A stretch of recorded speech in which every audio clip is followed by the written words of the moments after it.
أهل رابعة قالوها قوية. مرسي رئيس ومعاه شرعية. مرسي رئيس ومعاه شرعية. مرسي رئيس الجمهورية. دلوقتي في بيان هيقوله الدكتور اللواء أنس، هنسمع البيان مع بعض إن شاء الله. السلام عليكم ورحمة الله وبركاته. الحمد لله والصلاة والسلام على رسول الله وعلى من والاه. أيها الإخوة العظماء، والله إن دموعنا تستحيل دما أمام صمودكم. والله إننا نود أن نقبل رؤوسكم وأرجلكم، بل والأرض التي تحت أقدامكم.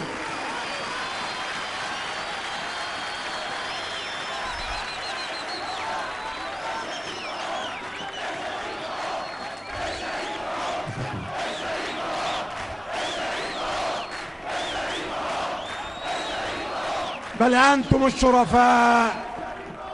أنتم الشرفاء ونحن نلحق بكم ومن خلفكم.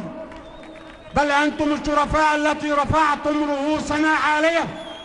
والله إن فراشنا فراشكم، وبيوتنا بيوتكم، وأرضنا أرضكم، وحياتنا حياتكم.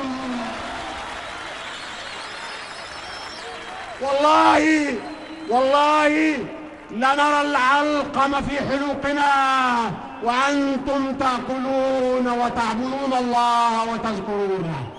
الله أكبر، الله أكبر، الله أكبر.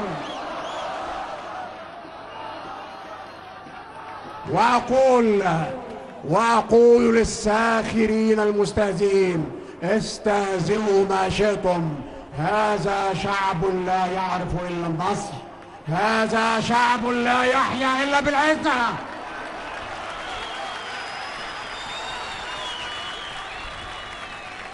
إن أهل رابعة العدوية محيطها أرضها وسماؤها ومبانيها وأرضها كلها تحت أقدامكم، وشرف للأرض أن تطوع بأقدامكم.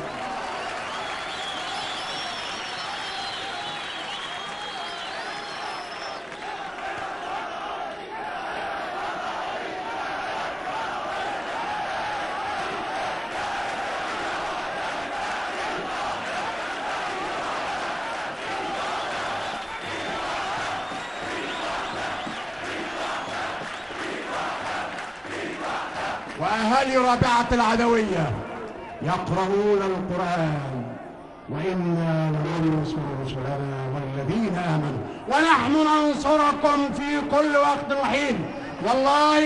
والله وأنا نيابة عن هؤلاء الشرفاء ونيابة عن غيرهم كثيرين لم يستطيعوا أن يعتلوا هذه المنصة الشريفة.